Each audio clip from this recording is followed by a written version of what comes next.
morning, everyone. Welcome to the morning show. So happy to have you here. We're coming to you today on Channel 9 on WJOP LP Newburyport at FM 96.3 and on Newburyport Community Media's YouTube channel at ncmhub.org. I'm your host, Mary Jacobsen, and I'm so excited to feature Congregation Ahavas Achim on today's show. The congregation is one of the oldest Jewish communities on the North Shore. Today, we're going to learn more about an event that they're planning to hold on Sunday, June 12th at 4 p.m. It's part of a year-long celebration they've been having of their 125th anniversary. The event is titled Reflections on 125 Years of Rich Jewish History in Newburyport. And we have the perfect people here today to share some of that history. Debbie Pourati is here. She's board president of the congregation and is a lifelong resident of Newburyport. Debbie, welcome. Thank you for visiting the morning show. Thank you, Mary. My pleasure to have you here. Alex Matthews is a returning and favorite guest on the morning show, and he is congregation leader. Alex, good morning. Wonderful to see you again. Good morning, Mary. Great to see you too. Thank you for having me back. I always love being here. My pleasure. And the nearly legendary, or undoubtedly legendary, Anna Smulowitz is here.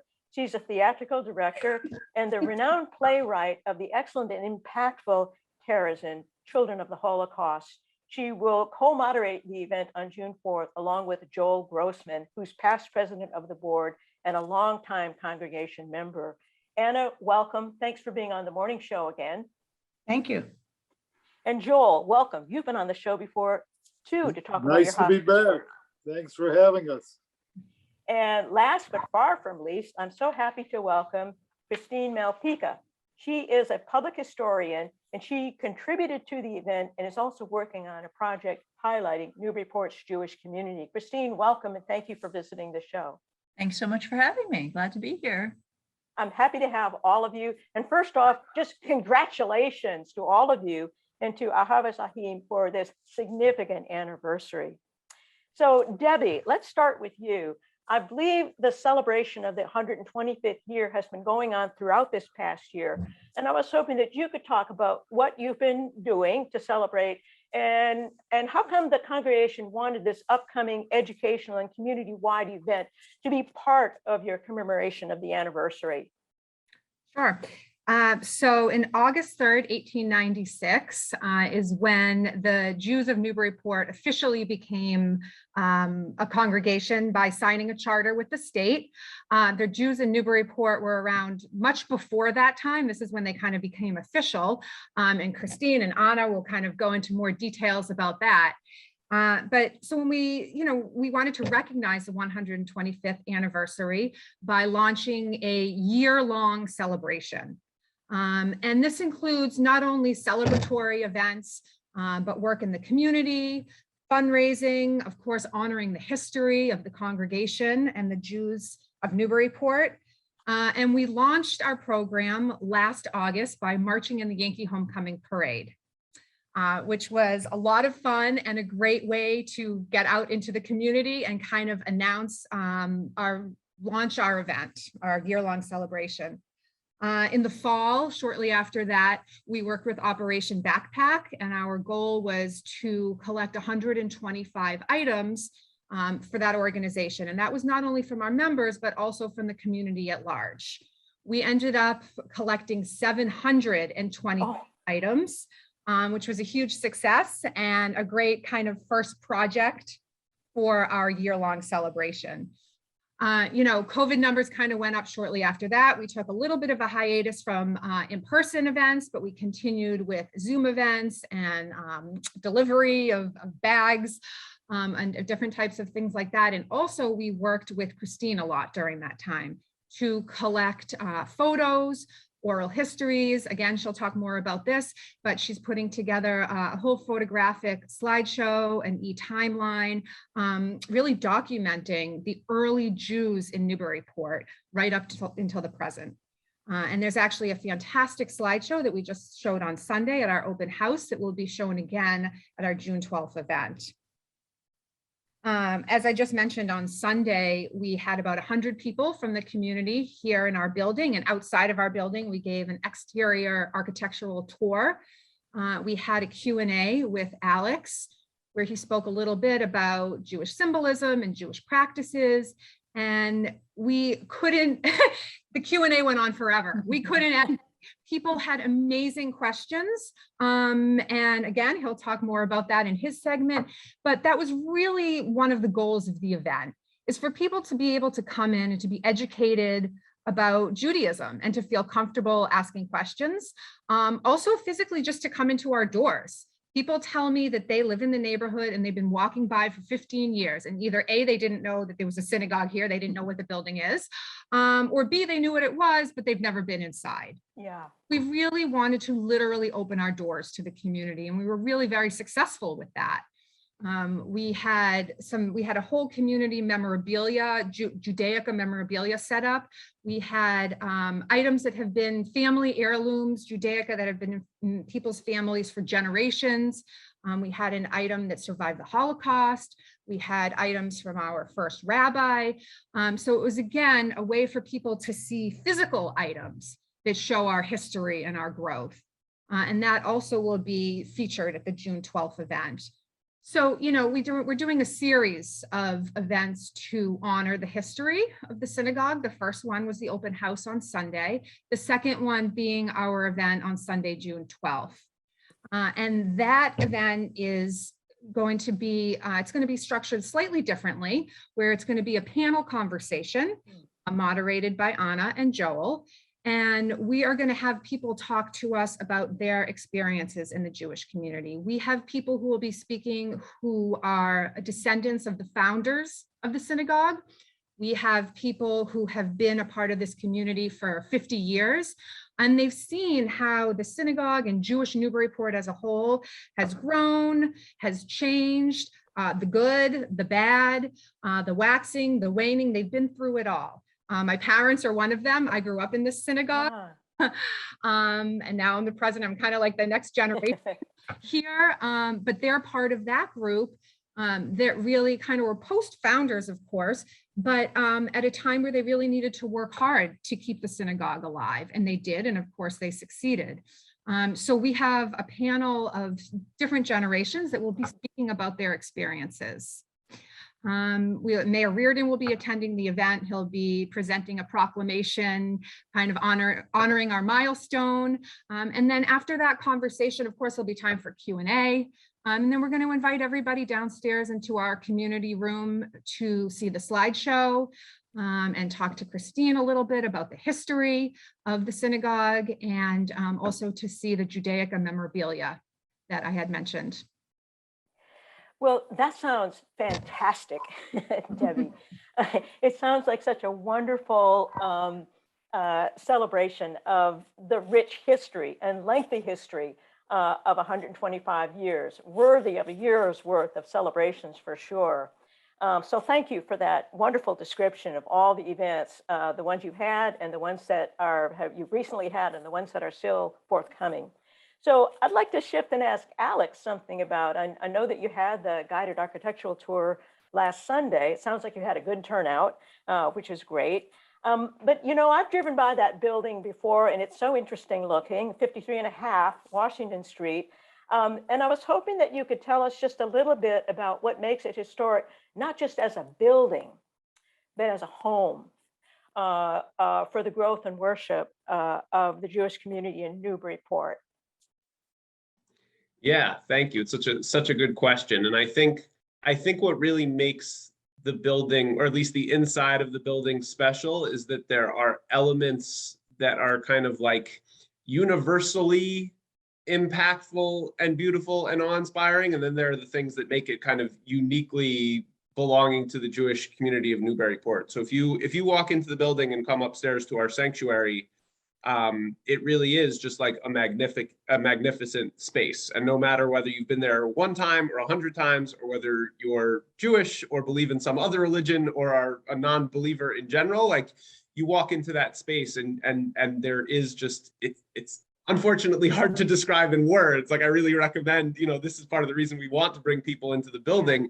You walk into that space and you can feel just kind of the aura of history and some sort of spirituality, and that has to do with big beautiful windows that you don't build anymore that let in light, and a magnificent kind of the arc in the front of the room, and the beautiful kind of wooden architecture that's involved in that, and all of that, again, like no matter what your background is, I feel is really special, and specifically if you're a member of the like broader Jewish community, you walk into that building and you feel at home, you feel familiar. Like if you've ever had any sort of affiliation with any synagogue, I think you walk into ours and it feels like one of those things that is beautiful about connecting across, a religious experience is finding those moments of familiarity.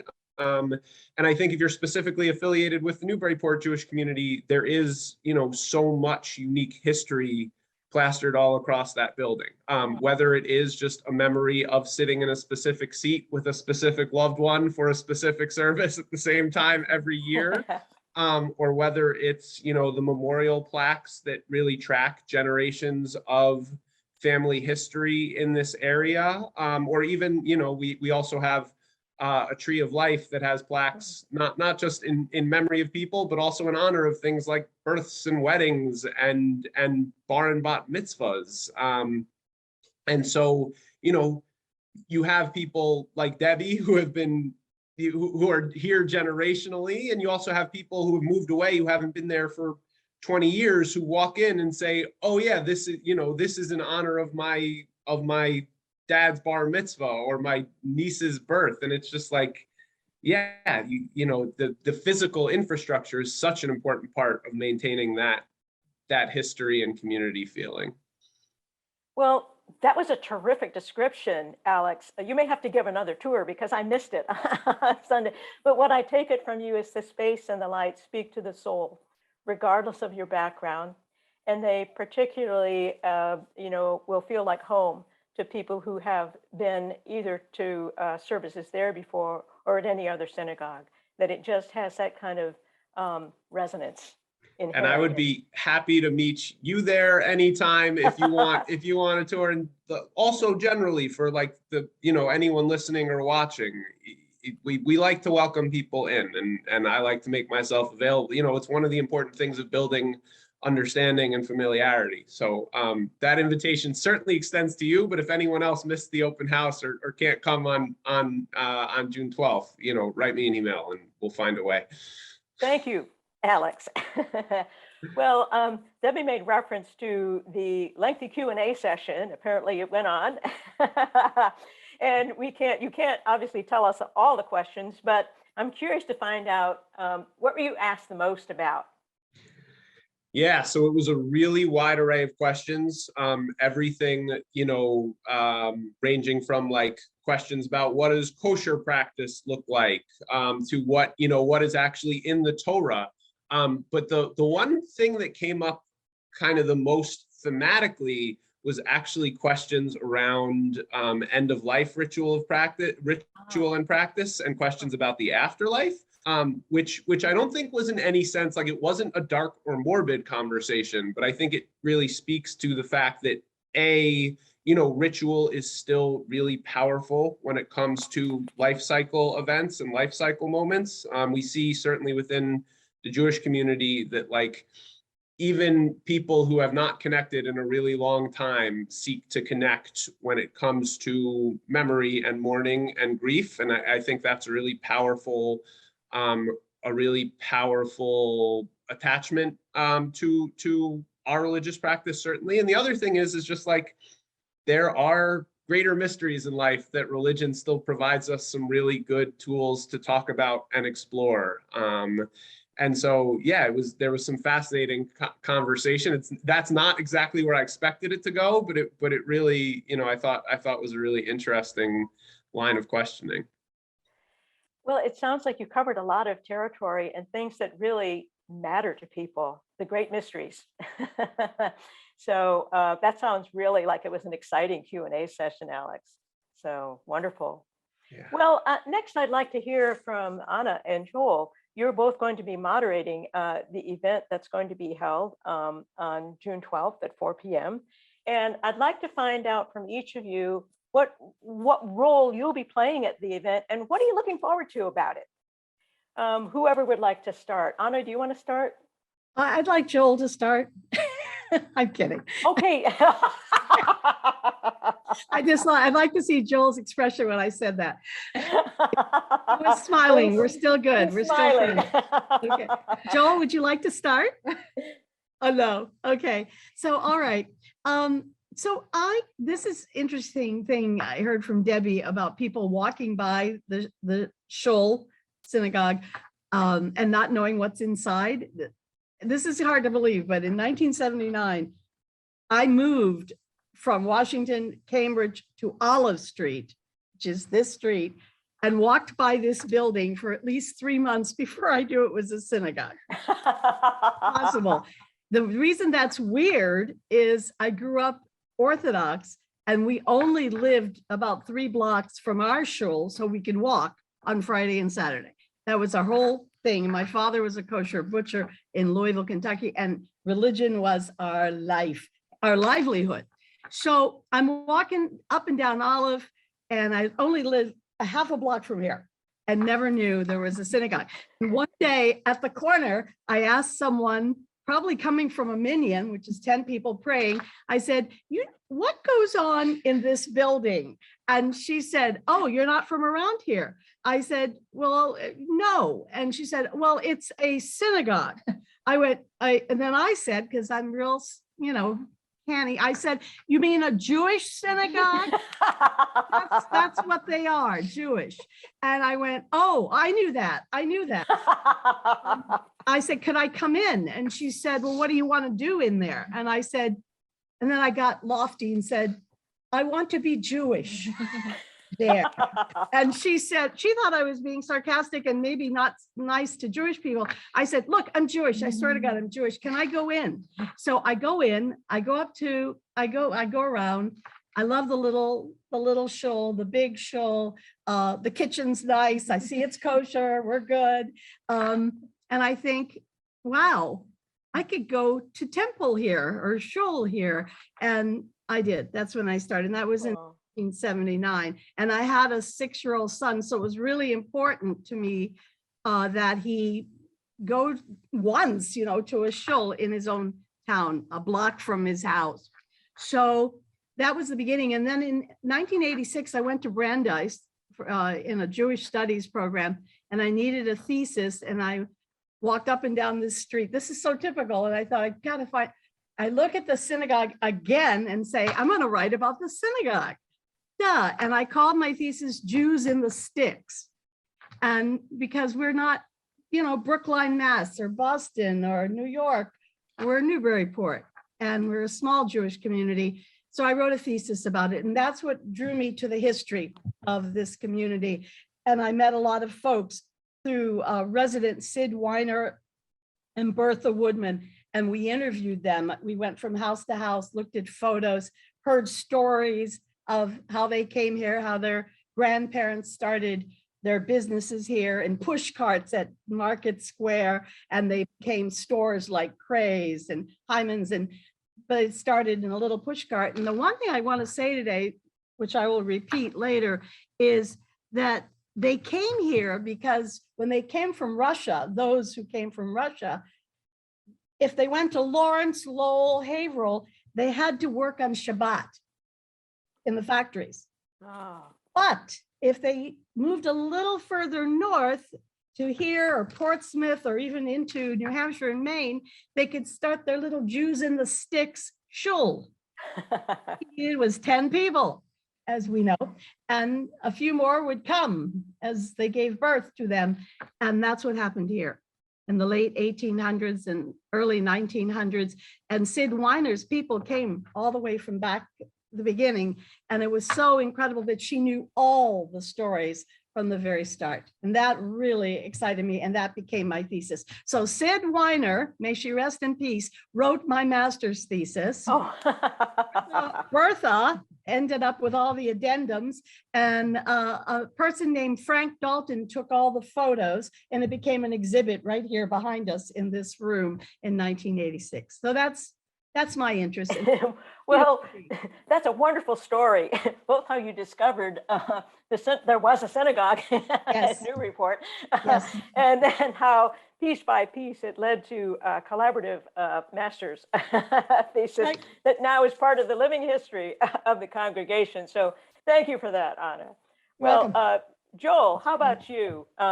What are you looking forward to about the event on the 12th?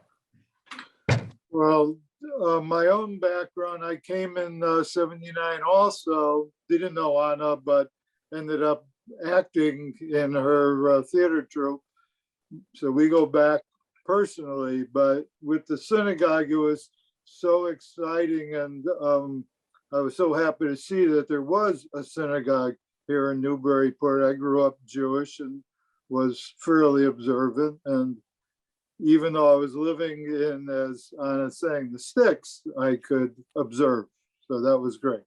At the event on the 12th, we're going to start out with 15 or so, correct me anybody if that's not the right number, people sharing from their family history or their own history about what the synagogues meant to them. And stories that not only the synagogue, but things in the community. Talking about that, I formed a men's group back in the 80s, and we had a big on lox breakfast table at Old Fashioned Sunday during Yankee homecoming, going back in time. Then after the people share, which Anna's going to lead, I'll be leading a question and answer period, so people can either ask questions or something spark their own memories that they might want to share. So that's basically what will be happening, and then going to see the synagogue and the Judaica and those kinds of things. Yeah. Well, thanks for that, Joel. It sounds like there'll be a lot of storytelling, which is the key, I think, to making history come alive. So it sounds wonderful. And making history come alive brings us to Kristene Malpica, who is a public historian. And I want you to tell us something about what a public historian does, Kristene, because I'm not sure a lot of people are familiar with this as a specialty that's grown within the larger field of history. But first, I would love it if you would tell us about your personal connection to this history gathering project. Sure, I'd be delighted to. Thank you. Well, you know, I always feel like I'm standing on the shoulders of giants when I am part of this congregation, because people like Anna and Bertha Woodman I've known intimately, and they are some of the people that have really inspired me to become part of this as a historian. And their work, I hope I can, you know, do justice to and continue and build upon as a public historian. My personal connection is the other reason that I am here today. And I brought a couple of little photos. I'll do a show and tell. I'm going to show you this. This is the Goldsmith family. And they came, like many of the Jewish communities and families, here in the 1890s, turn of the 20th century. And my great-great-grandfather was a rabbinical scholar, and his wife ran a store. They had 11 children. Oh, wow. Yes, a lot of children. And also a boarding house. I don't know how she did that. And one of her daughters. She clearly had superpowers. She absolutely, I can't even imagine. One of her daughters was Agnes Lebman Goldsmith, and she married Lebman, and Joseph Lebman was my great-grandfather. And he was known as the mayor of Inn Street. He had a tailor for over 50 years on Inn Street. And as a matter of fact, his children, my grandmother and her 5 siblings, donated the Judaic library here. And 51 years, the same anniversary as Anna's play. I just realized that just now. So, and I'm going to just show you a little more show and tell here. This is the plaque. This is the original plaque from the Judaic Library. When they did their renovations, I got the original plaque, and I got to show my grandmother the renovations, which was very special. They lived on Orange Street. So my connections go back here, you know, a century or so. Yeah.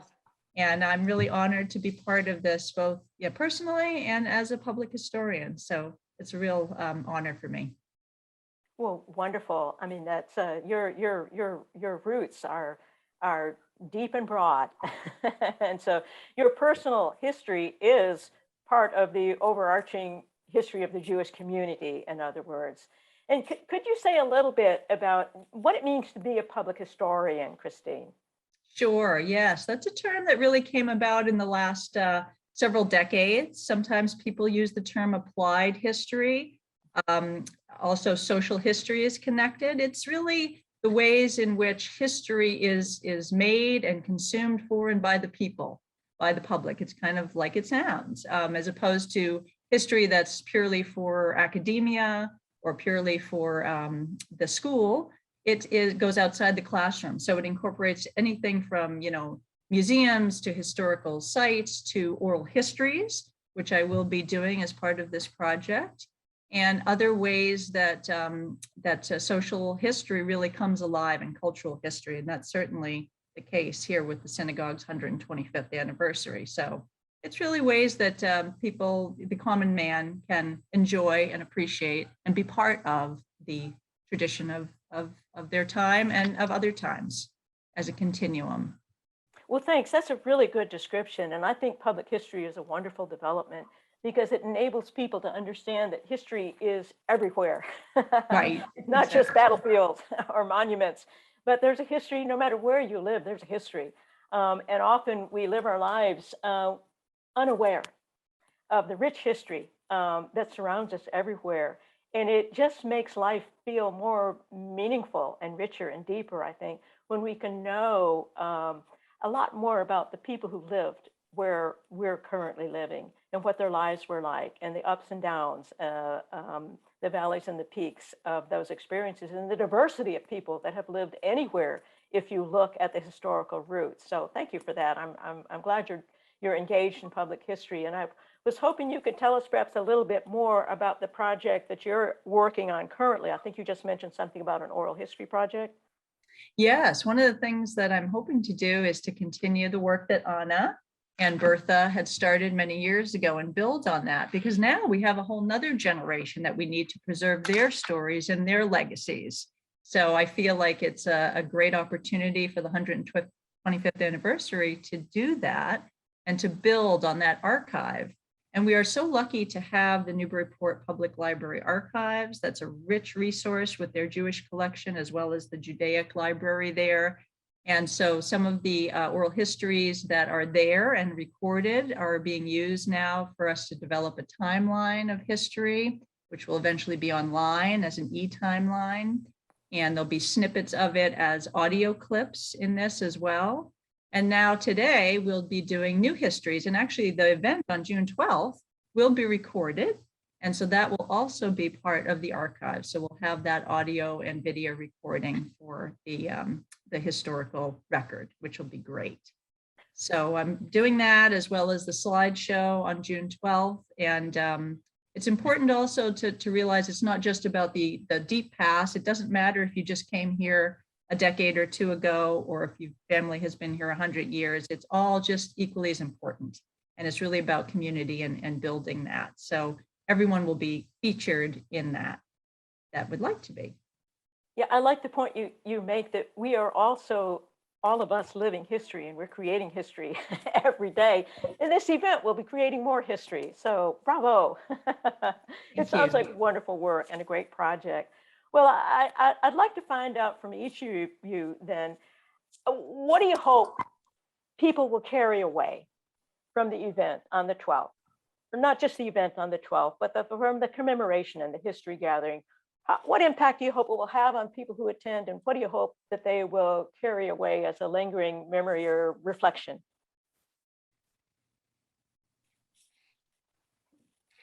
Alex, you're making eye contact, so I'm going to ask you to start. Sure. I was actually trying to, it's such a good question. And I was trying to think a little bit, but, you know, I feel like I'm in an interesting position here because I am certainly on the scale of 125 years, but really on the scale of like specifically this event on June 12th, I'm brand new here, right? Like I've been part of the community for a little less than a decade, and I've been in this job within the community for a little less than 3 years. But I think that level of perspective is so important, right? Like I can barely imagine what any facet of life in Newburyport was like 125 years ago. So to like have kind of this opportunity to reflect a little bit on like what it actually means for a community to, you know, sustain itself and grow and shrink and overcome challenges and kind of evolve over 125 years. And especially, you know, I think life in Newburyport and life in the greater Newburyport area, we know that we live in a historic community, and we also argue a lot about what that means, right? And you see this with things that, you know, like the Fowles sign. It's like, oh my God, this is such a big deal. Like Fowles hasn't been there forever, right? And so like, I think taking an opportunity to take a deeper look at like what it actually means to be living in a historic place and maintaining that history as more than kind of just lip service or an aesthetic nod to that history is really important if that's something we value about our town. And not just, you know, the Newburyport Jewish community is the greater Newburyport Jewish community. So we focus on the Newburyport aspect a lot, but when I say our town, I mean all of our towns, because we live in, you know, an area with a long and rich American history, pre-American history, Jewish history, and so having the opportunity to delve into that a little bit deeper feels really important to me. That was great, Alex. Yeah, I that was really eloquent. I love the way you put it. Absolutely. And, you know, yeah, just the sense of the texture of history and all the different groups that have lived in a place and having access to that and reflecting upon what that means for us in the present day. Yeah, well done. I'm glad I called on you. Anybody else that would like to address what you hope people will take away from the event? Yeah, Joel. Well, it falls into two basic areas. For the Jewish community who will attend, getting a sense of the history and important things and personal things that went on, a chance for the people who have lived here for a while and their families live here a while to share important memories, to appreciate the Jewish life of Newburyport, but for the non-Jewish community to reflect on how spirituality and religion plays a part in their life, because we're not so different. We have different customs and practices, holidays, but we're all seeking spiritual enlivenment and community. And this is an example of one way that that's done, but it hopefully will bring to mind for others how that plays out in their life as well. Oh, thank you for that, Joel. I think that's, I'm really glad you made that point. There's a commonality to striving and, as Alex put it earlier, coping with the mystery of life. So a real opportunity to share and celebrate that questing spirit that brings us to whatever religious faith or lack of religious faith, humanism, or whatever it is, because we're all just striving to understand. So thank you. I'm glad you focused on that, Joel.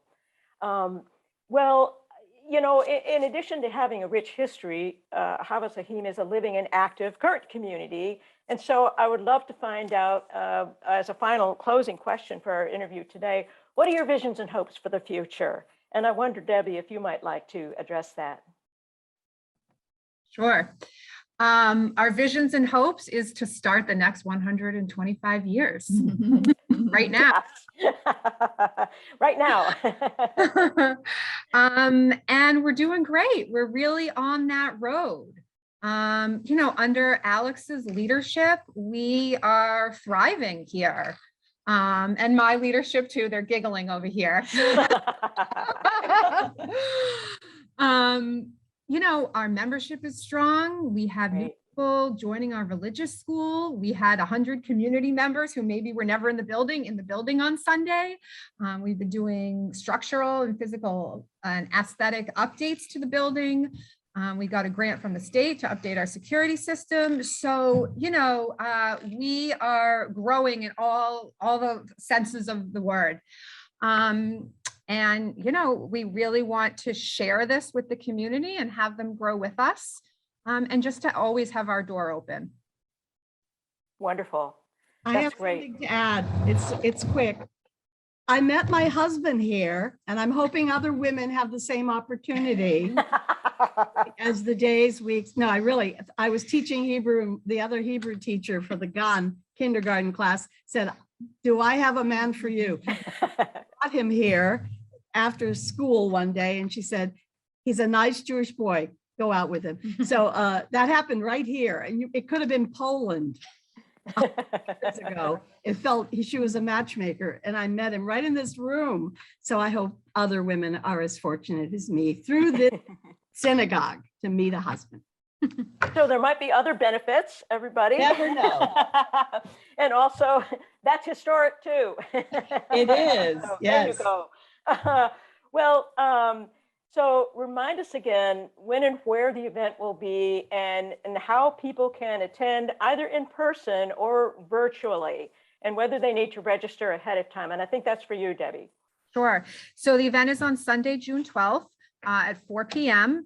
here at the synagogue, 53.5 Washington Street, right downtown.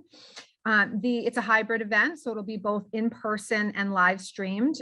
We do ask that people RSVP, especially if you want to live stream, so that we can send you the Zoom link. You can do that. You can register online at caa-history.eventbrite.com. You can also call us at 978-255-3144. And lastly, if you want to register or you want to just come for a private tour, shoot us an email, caa125@caa-newburyport.org. That was a lot of information. It's all on the website. Just Congregation Ahavas Achim in Newburyport. If you didn't get a chance to register, of course, we'd love to have walk-ins as well. And we look forward to seeing everybody. Thank you, Debbie. And thank all of you. It's been just so much fun and so wonderful to reflect upon history and your community. And just to talk to all of you. You're all shining lights. So thank you so much. It's been so much fun to talk to you. That's it for today, everybody. Thank you and farewell. Bye-bye now.